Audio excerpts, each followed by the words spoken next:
Hey guys.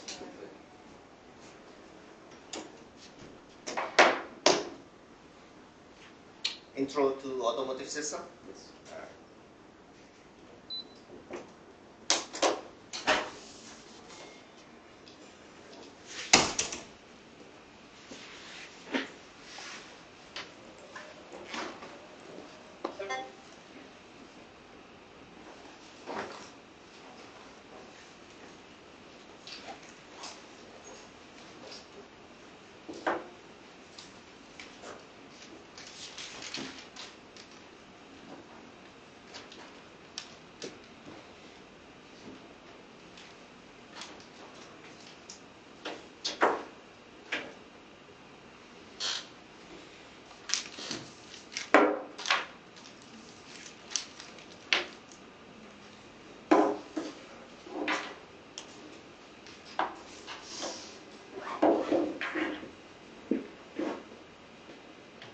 You guys want to move up to the front row? It's a small class. It's like only 3 of us, right?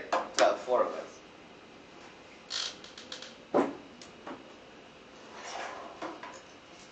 This is my first time teaching a class this small, by the way.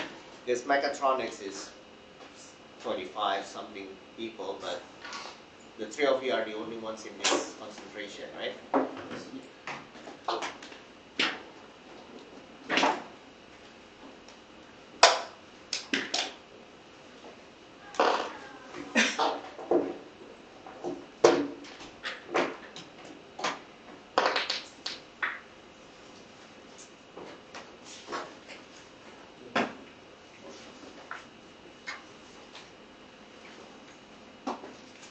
So,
Jason?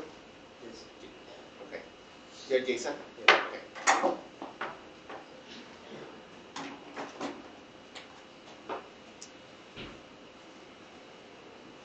I already post the link and the PowerPoint that we're gonna discuss today in the Google Classroom.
all good.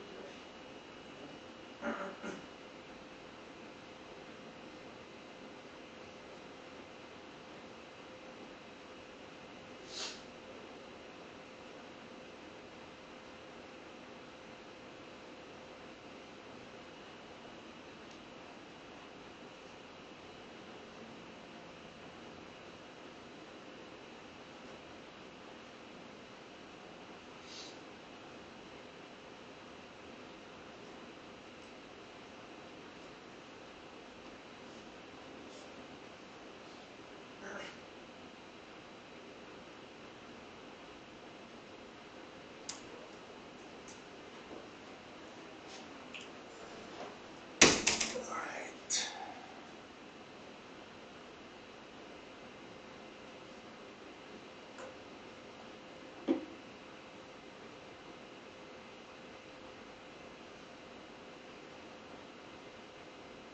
Okay.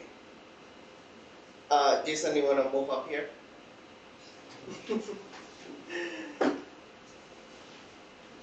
Alright, well this is gonna be quite a unique experience for me at least. I don't know, you guys are in the 4th semester. So how is it like being in a class of like 3 people? It's tailored teaching. Tailored teaching. Yeah. That's why a lot of people like small classes too. And this time I'm gonna remember names. Usually I don't even try to remember names because I suck so bad at it. My name is Leo, so if you don't know. Ayman. Or do you go by Ahmad or Ayman? Ayman. And you are from? Mauritius. Mauritius. Mauritius. Mauritius. How do you spell it? Mauritis. Tius. Wow, where is it? Very far. I hope you're not offended by not knowing your country. It's quite far. It's like Is it 20 Africa hours. or where is it? Yeah, we recently joined the African continent, but we were like independent. But we recently joined. But where is it? Like, okay, I'm curious now.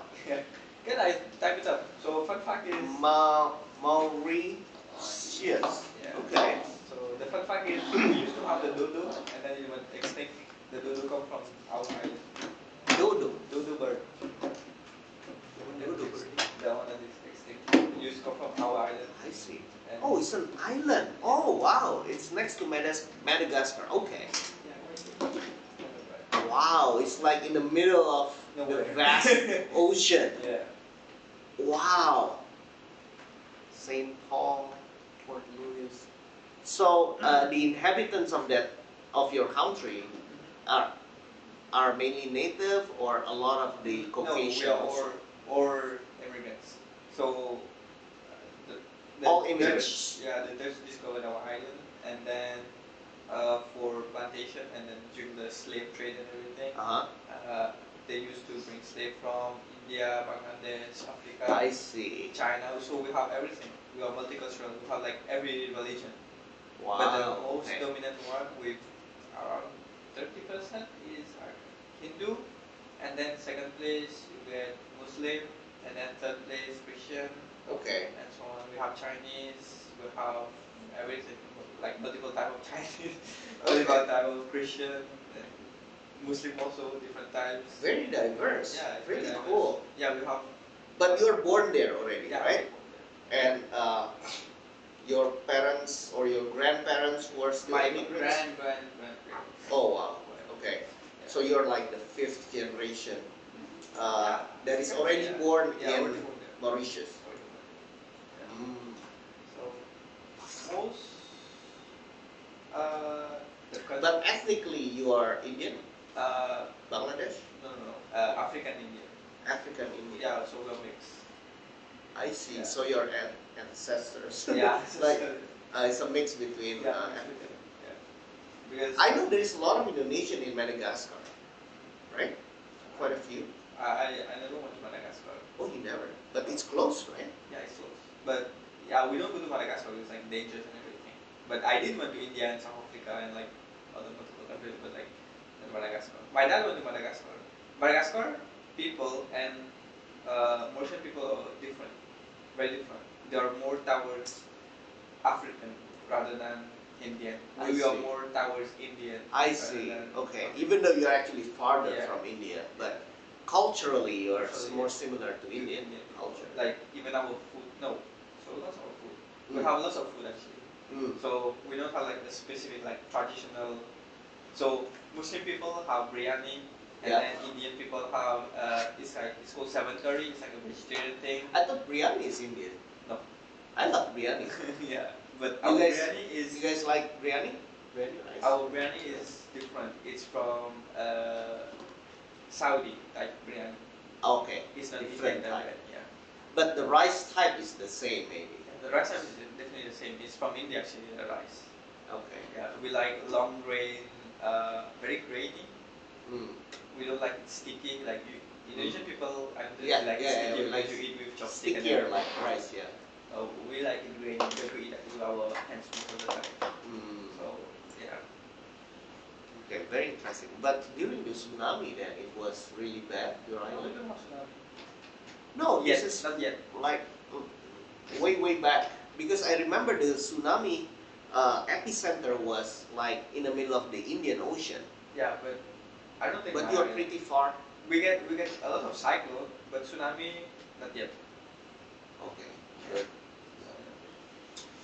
Well, we can spend all day talking about your country. It's very interesting. I just come to know. So why are you here? Why are you in Indonesia, of all places? I don't know. It was very random, to be honest. So my background is I am a mechanic. I'm a technician actually. And so you work as a mechanic? Yeah, I work as a mechanic. I have a shop and everything. So car shop? Yeah, car shop. So what I used to do, I used to go to a vocational school first, and then I used to work. I work at Nissan, Honda, and Rocher, Loss. And then when you graduate high school, you already work? Yeah, I graduated high school and then I went to vocational school for 2 years while working simultaneously. I see. So how old are you? I'm 23. Okay. Yeah. And then you decide to go for a bachelor's degree? No, so the thing is, my country is currently transitioning from ICE to hybrid. Right. But there's like not a lot of hybrid technician. So I wanted to focus more on the hybrid. So actually I came here only for the hybrid certification. I don't really know. So I know most, like, you guys are like 75% all in electric and hybrid. Yeah. Repair wise, but not like engineering wise. It's different. So I wanted to get the hybrid certification just because the thing is, the target market I want to work with, they require me to have a certification. I do have a diploma in hybrid electric vehicle already. But so my garage, let's say Mika has a hybrid car, he will go to Toyota, but Toyota doesn't have the labor, the labor capacity. So he will outsource it to my shop. So to be able to outsource to my shop, I need to have a certification. I see. So that's why I came here. Where will you get the certification, the hybrid technician? When I finish this one. Okay. And I went to China also. I got the international hybrid new energy vehicle days. So technically, No, when you're done here, where will you take it? Mauritius. Mauritius, back to my country. Okay. Yeah, because it's easier over there. Okay, your car shop, is it owned by your dad or? No, You so work a for couple it? of friends. Okay. No, we own it. Oh, cool. So we have, actually we started as a racing shop. Okay. And well, we can talk a lot about cars, I guess. Yeah. I love cars. I know a lot about cars. So I used to have a Lancer EX. Okay. And then we had the one to convert it. What year? Which year? 10th. 10th generation. 10th generation. Year 2010. But so yeah, we wanted to convert it to Evo 10. Yeah, Evo 10. So we started like this, and then we learned to, and then as we were learning, I was in school, I was working also at the same time. So we just like took like work outside Yeah. And then slowly people started knowing us, so we just like, let's open a garage and start working. Oh, And at the cool. same time, my dad owns like excavator and big dumper trucks. So I used to work with them. Now I go to on site, not even my excavator. I go to other people's site and then I repair the excavator, their trucks, or if they broke down in the street, I go and like repair. So you're very handy with your skills. Cool. So just before I came here, I'm gonna start asking you about my car then. yeah, welcome. I do a lot of work with my car also, not professionally, but as a hobby. When I was in the United States I was there for my bachelor, 1996, and then I ended up staying until my PhD. But during my time,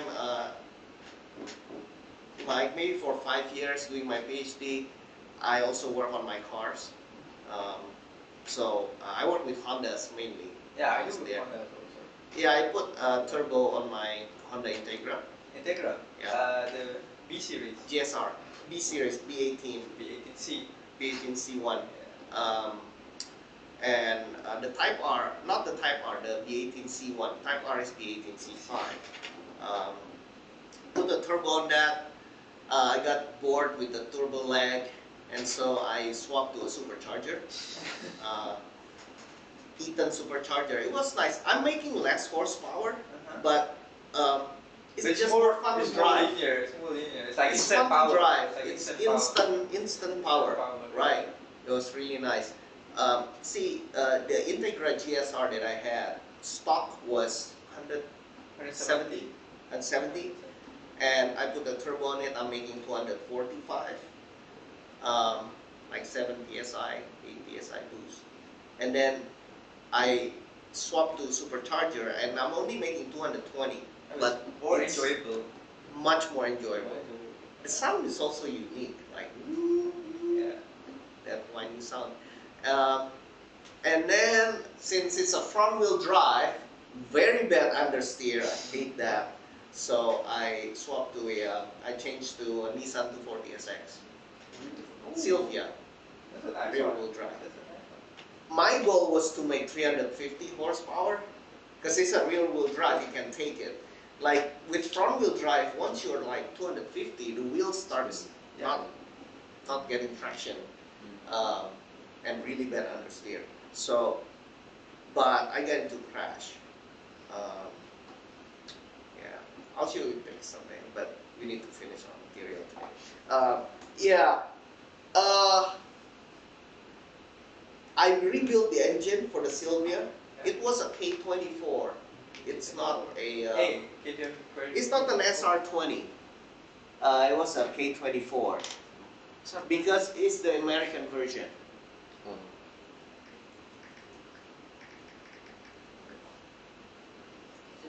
K24E, right? K24DE. Fun fact. You can put the cylinder head of SR20? No, cylinder head of K20 on the block of a K24. I see. And you make way more compression. I did that in one of my friends' swap. So the cylinder head. So in my country, to import the cylinder head, it takes time and it's expensive. So we had the cylinder head of a K24. Yeah, this was before the build. I put forged pistons. I didn't change the crankshaft. The crankshaft can take a lot. So yeah, it was a 1989 240SX.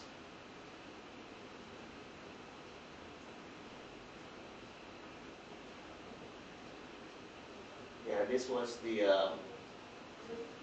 It's longitudinal. Rear-wheel drive. Rear-wheel drive. Yeah. So it's one of the unique compact car because it's front engine, rear-wheel drive, really nice handling. So I put a T3 T04 turbo on it, hoping to make 315 horsepower. But the intercooler hose keep popping up. It keeps popping out from the intercooler above 10 psi. So yeah.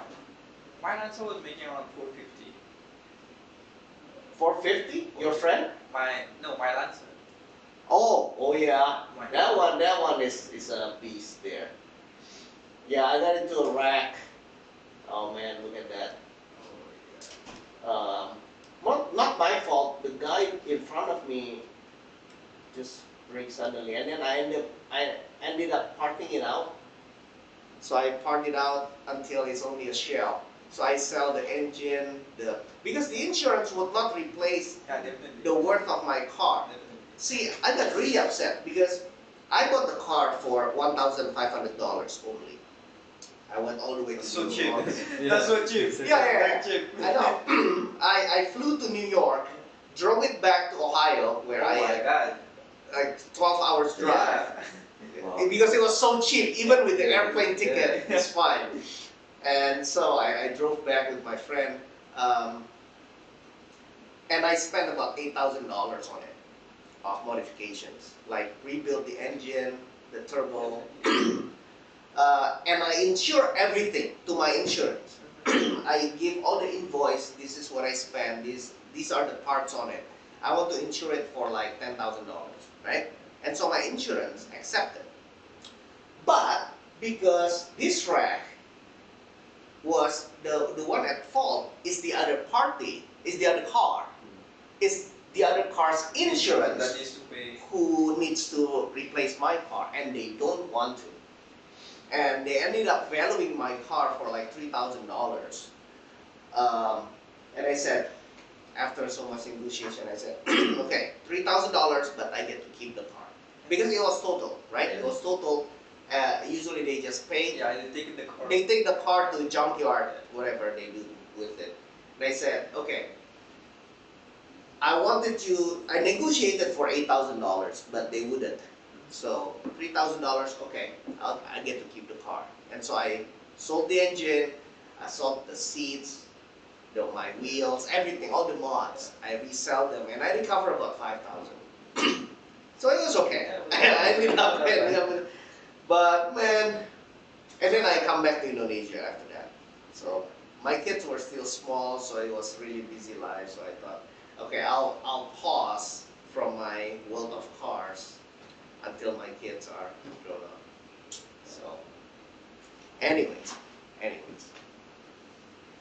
Okay, so names: Jason, Mikhail. I'm a friend of your son, Andrew.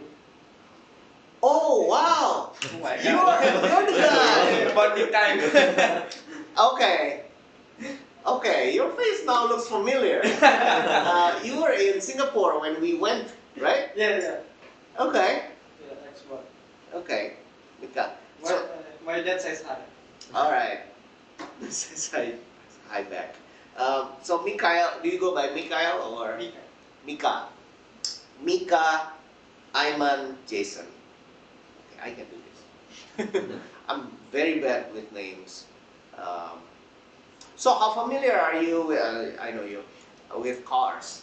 Like, I mean, it's part of my hobby also. Okay. So, modification. What do you drive?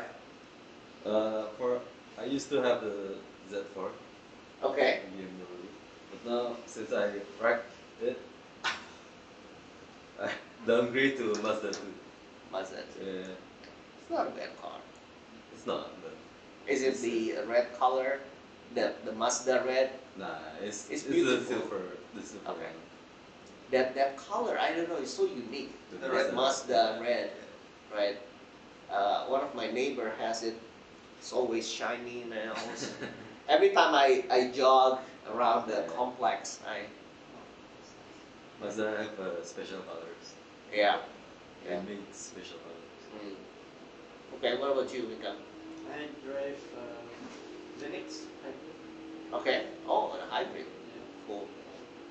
I like cars also, but currently I don't have the money to modify the car. Yeah, I mean, and besides it's a hybrid, you don't wanna really put your hand into it too much, right? Yeah. I mean, you cannot really. Maybe just cosmetic stuff. Okay. Okay. But it's not really my own car, it's my mom's. Mm. But I use it. Okay. Okay. Yeah, see, the thing with EV and hybrids is like, it's no longer that fun. I mean, there is no modifications you can do. Except the high-end one. Except the high-end one. You know, Yeah. So when I was in China, I didn't know it. Actually, I just knew it. Like Mika's car and my car also have a hybrid Corolla. It uses advanced Atkinson engine. So they do make compression, but it's not the main purpose. The main purpose is to support the electric engine. Yeah, yeah. So let's say you add a turbo, it's basically useless. Right, right. I mean, it's no because it's a use. tiny engine to begin with. It's not designed for performance. Yeah, it's not designed for performance. So yeah, you won't be adding turbo, like putting more Yeah. fuel and all that. No. Like really useless. Except for like the advanced one. I know one guy who supercharged their what was it? It was a Hilux hybrid, the new version one. It's like it's the hybrid is just to kickstart. It's not like hybrid. It's just like a kickstart. So it's not a parallel No, hybrid. no. Like, It's just like just start. So yeah, this one is really nice, and it's from Thailand. Yeah, Thailand they modify everything. Yeah. Yeah, they modify everything. It's crazy, crazy. I don't see a lot of hybrid and electric in Thailand. No, not a lot. These But they do it. They do it. So my dad has one friend. So we used to do business in Thailand, and there's one guy. He put electric butcher pack in his Hilux. for Yeah. acceleration. No, so he has his traditional engine in front, and he put the electric motors in the back.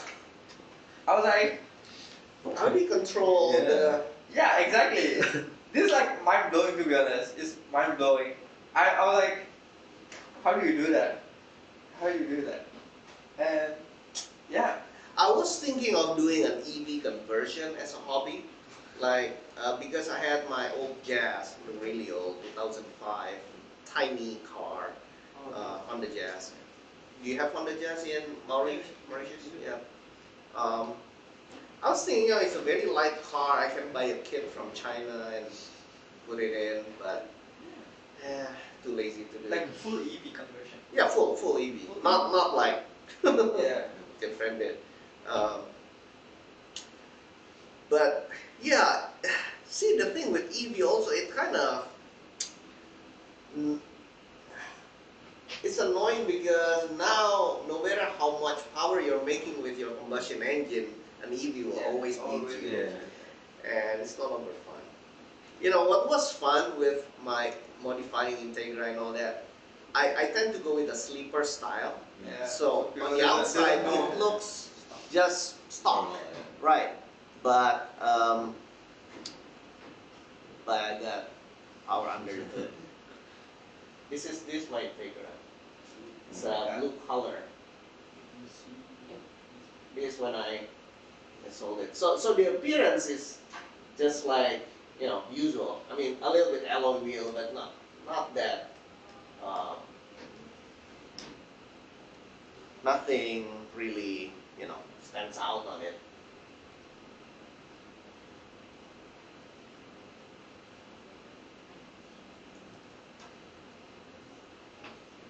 Yeah, I did the dyno on it a long time ago.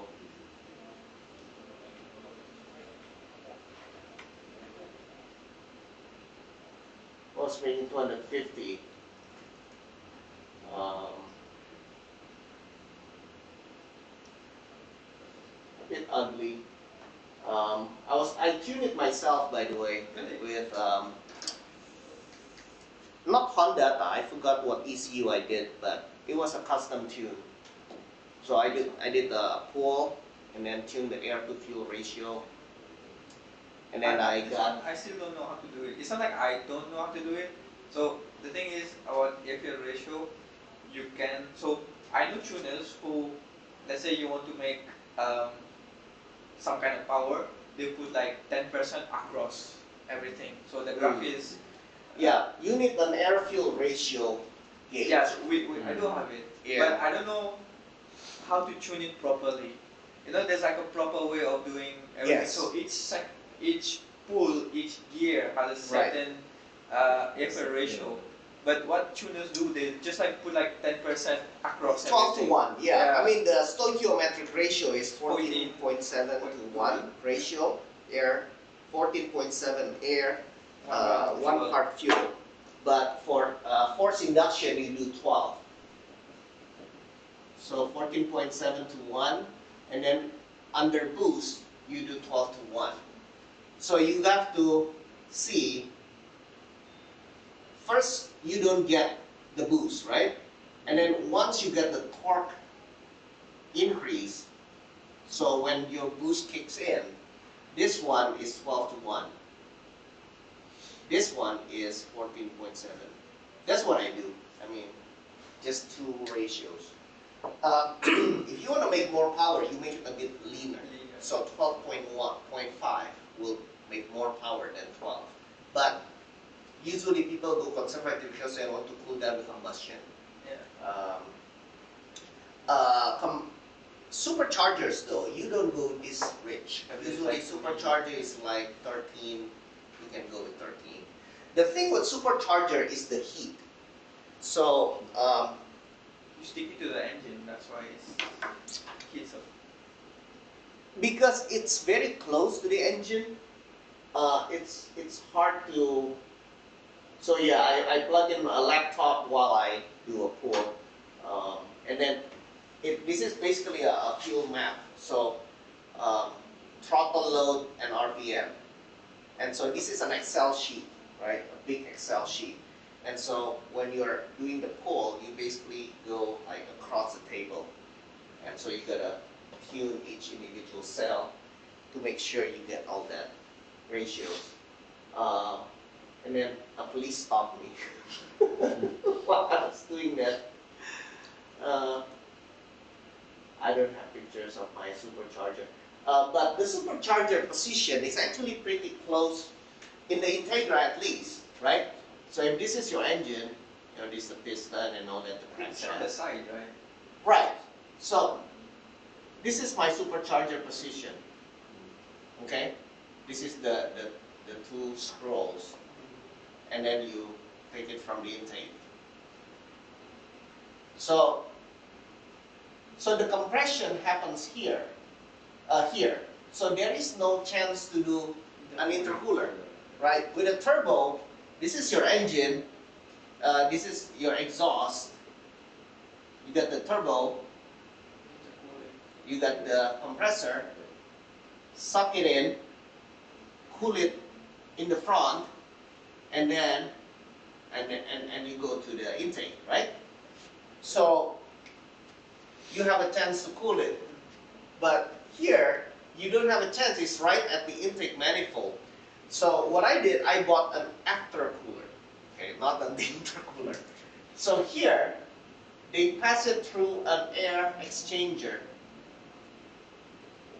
So this is coolants going down the pipe, and there are fins, and the air goes over the pipe. So here there is a aftercooler. It helps a bit, not that much. It's still hot, still way too hot, and it's dangerous knocking, creating a litic. In Indo, we say litic. It's knocking. Okay, let's get started. Finally. All right. So what we're going to go through in the class is in this syllabus.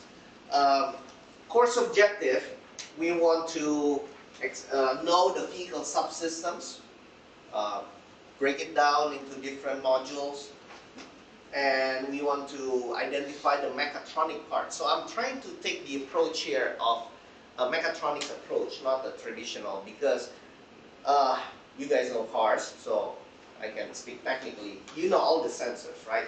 Crankshaft position sensor, camshaft position sensor, all the ignition timing, it's all electronic.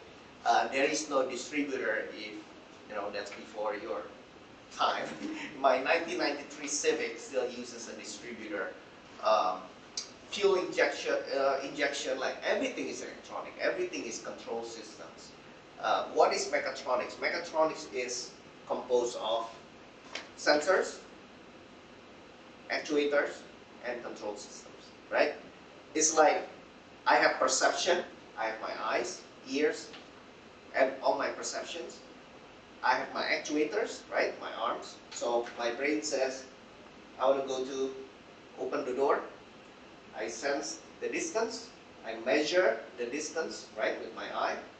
And my brain process it. Okay, take a few steps. I'm getting closer. I'm close enough. Extend my arm, right? I mean, that's mechatronics. You have perceptions. You have sensors. You sense where the position is.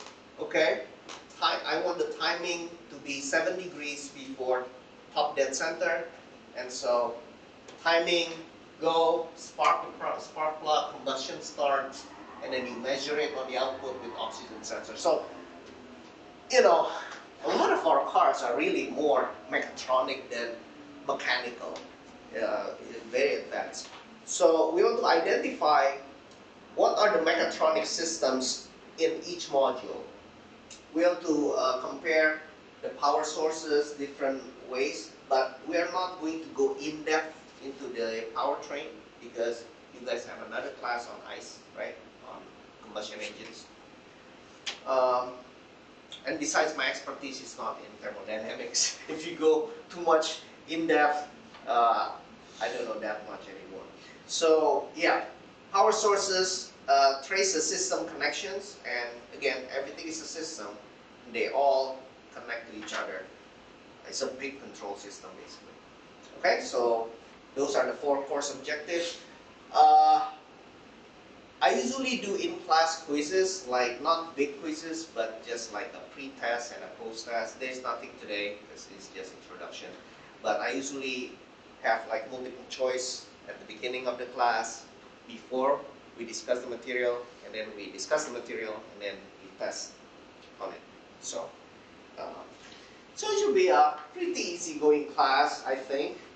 And besides, it's a topic that we all enjoy.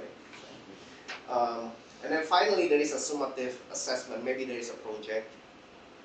Okay, so grade structure is 60% on those little quizzes or homeworks or in-class post-tests. And then for the summative assessment, which is final exam and project, will be 40%. Okay,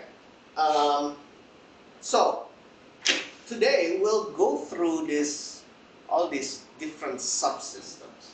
So let me begin with this video, and then my slide is basically a screenshot of these, and then we'll talk about each one of them, including the mechatronics aspect of it. Okay, so let's watch the animation first.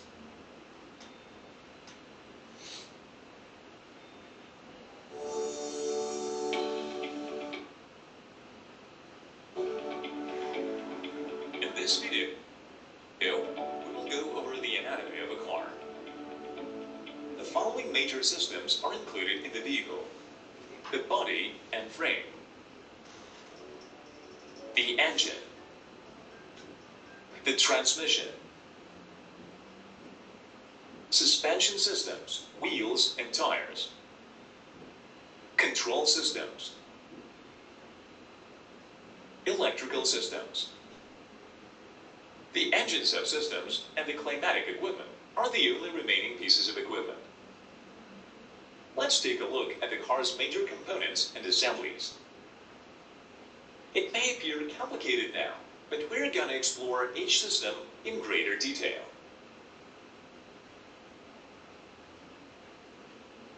So, let's look at car assemblies. We'll begin with the body and frame. This is the body. It provides space for the driver, passengers, and cargo. This is the body together with all auxiliaries and decorative elements. Next comes the frame. It is the main supporting structure to which all other components are attached. I don't think there is any passenger car with body on frame anymore. Those are usually trucks. And everything is unibody. It can be a body-on-frame or a unibody construction. The unibody combines the function of the body and the frame. Most modern cars use this type of construction. Body-on-frame vehicles are much rarer and primarily comprise off-road SUVs. The next vehicle system is the engine. The engine is usually located in the front of the vehicle. The engine converts one form of energy into mechanical energy, which is then used to propel the car. The internal combustion engine, ICE, is the most commonly used engine type in automobiles. Such engines rely on the combustion energy of gasoline, diesel fuel, or in rare cases, another kind of fuel. I think this Toyota likes the hydrogen, but I don't think we're going hydrogen in the future. I just don't think I beg to differ. I think we are going to hydrogen. so. Really? Yeah. Why? Because hydrogen is like abundant. The main thing that we used to have is the same thing about battery all over again. That's repeating. So at first people used to think that battery is expensive and then you need to replace it, and then it's difficult to manufacture and the mining and everything. But hydrogen eliminates all that. The only problem that you have is how to make it. Right. And hydrogen is in abundance because it came from water. Yeah, but then the net energy is spent. No, but the thing is they don't put it in. Better? They don't put it in engine like this. Yeah, they do put it, but most of it is fuel cell. Right. Fuel cell is like the electric. They convert the hydrogen into electricity. So that's the main It's point. just too much conversion. I haven't studied in detail, but so I don't know the net energy conversion efficiency. But hey, if you want to make electricity, just make electricity. Yeah. Right. Why do the electrolysis extraction and then do net conversion? Maybe the efficiency is very good. I mean, transporting it, I can see, right? I mean, transporting the hydrogen and storing it is easier than electric grids and batteries. We'll see. So when I went to China, the project that they had was hydrogen city. Okay. So the thing is, hydrogen comes from water. So if the technology is advanced enough, which it will be, but like in like maybe 15 years or something, filling station wouldn't be transporting hydrogen. They would be making it, and they would be making it using natural sunlight, because they made a prototype of, they had like solar panel, and then the where is it? The refining process, the making of the hydrogen process takes time. That's the main problem right now. Right. But slow. you can use solar panel and all that thing to make it. You don't need fossil fuel. So that's why it's like more convenient. The only thing you need is like water. So in the filling station itself, they can make it. So they don't need like transport, the logistic of transporting it. And to fill it is easier compared to EV. EV takes like half an hour or 1 hour, it depends. But the other takes 5 or 10 minutes, and it's safer. Yeah, it's more inflammable, but it's safer. The tank is like this thick. I'm not even joking. It's like this thick. It's like two of my thumbs. Yeah, I did it, and it's very safe and very convenient. And yeah, so they made a small compact hydrogen converter. It's like a desktop casing, but it takes 2 hours to fill 250 milliliters of centiliters of hydrogen. It's like the tank like this. Is that like a full tank? Yeah, that's a full tank for a bike. Okay. And the bike range is around 100 something with this, and it's really good. I find it's pretty good. So it's it's very efficient. To be honest. Interesting. Yeah, it was, and so you gotta have the whole ecosystem, and then you'll. That's the main problem. So even with EV, we need to have like the whole ecosystem. We do. But Yeah. people slowly like get used to it. So EV also they will get used to it because at the end of the day, mining is gonna end at one point, or the material is gonna become more and more expensive. So hydrogen is like the way to go because It's more sustainable long term. Yeah, very long term, and you use only like a quarter, like half of the EV battery. You don't use the full battery pack of an EV. Use like only half of it. Yeah, like hybrids. I mean, like tiny hybrid, bit, small batteries. small battery like that. So it's more efficient. It's lighter and everything. So yeah, that's why. Well, if Elon Musk is on it, then I think it'll happen. Oh yeah, by the way, they make a hydrogen rocket at the school that we went to. A hydrogen rocket, a hydrogen drone that spray pesticide and everything, a hydrogen bike, a bicycle hydrogen also, like you drive assisted. And what do you make? They do have the Toyota Mirai already. You have the Mirai. It's pretty good actually. The Mirai is pretty good. And so there were like people from Iran that came to China. They bought a Mirai to drive themselves like for a whole month, and then they just left the car at the school. So and now they took it apart for us to study. Yeah, it was really fun. It was really fun. Oh, they have hydrogen bus. Buses, yes. Yeah, hydrogen buses. It was really fun. It was really fun. Okay. Well, I'll look into it more. I haven't updated myself for a long time on hydrogen technology. Electric and hybrid motors are also becoming increasingly popular. You can see a 4-cylinder, 16-valve gasoline internal combustion engine.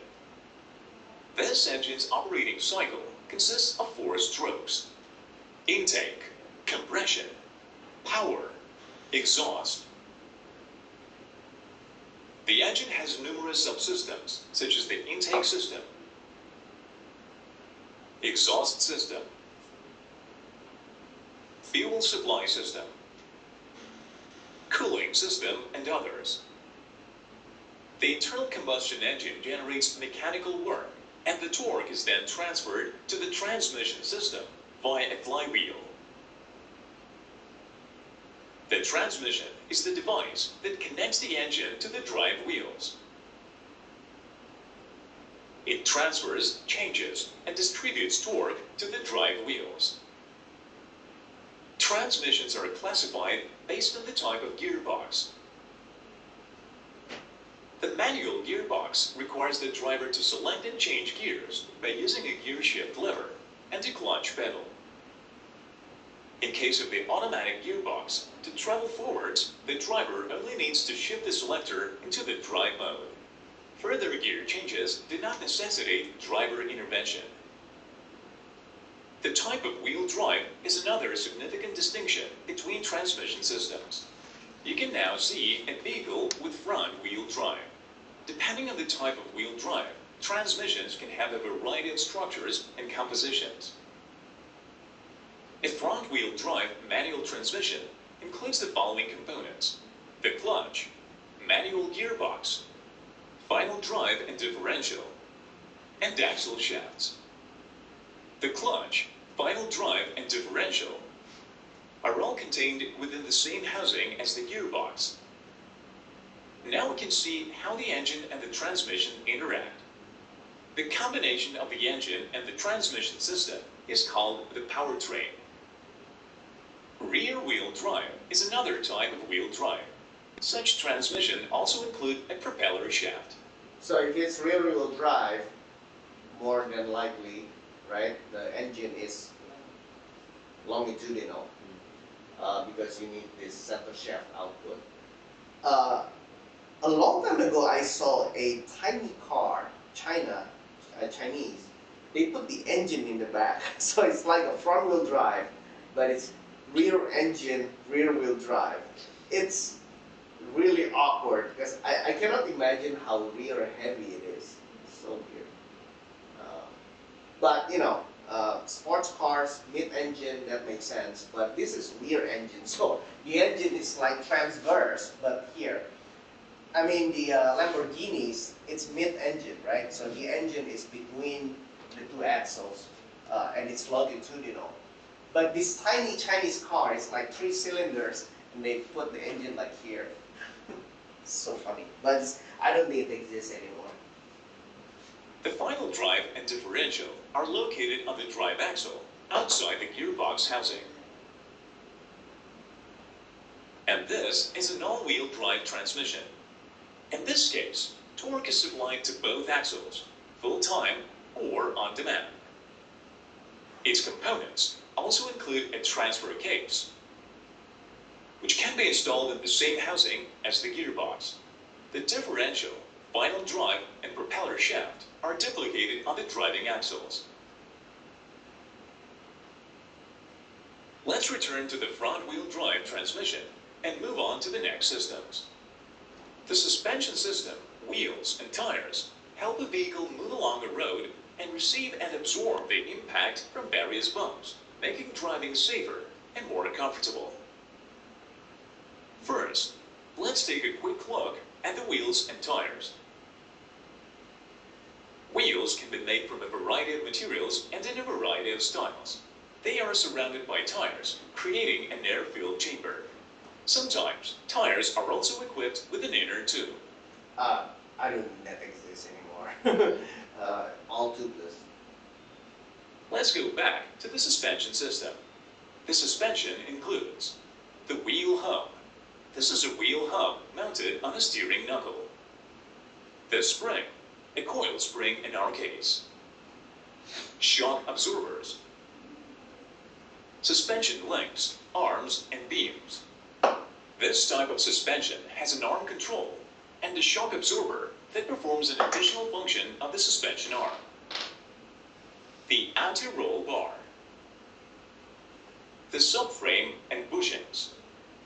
The front bar of the suspension system uses McPherson struts, which are very popular among car manufacturers. On the rear axle, we can see a semi-independent suspension with a torsion bar.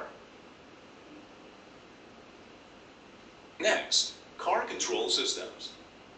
They include the steering system, the braking system. In this section, it would also be appropriate to review engine and transmission controls.